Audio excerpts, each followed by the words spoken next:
आज मी तुम्हाला दाखवणार आहे मालवणी स्वयंपाकाचं एक असं गुपित ज्यामुळे तुम्ही 25पेक्षा जास्त रेसिपीज अगदी सहज बनवू शकता। सुरुवातीला सुकं खोबरं किसून घ्या आणि ते छान सोनेरी रंग येईपर्यंत भाजून घ्या। आता थोड्या तेलात लसूण आणि आलं परतून घ्या।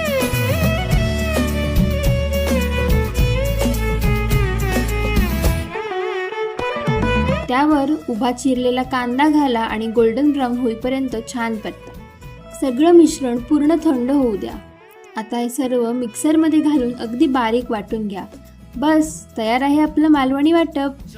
हे एकच वाटप वापरून तुम्ही चिकन मसाला, मटन मसाला, उसळ, भाज्या आणि अशा 25पेक्षा जास्त पदार्थांना भन्नाट अशी मालवणी चव देऊ शकता।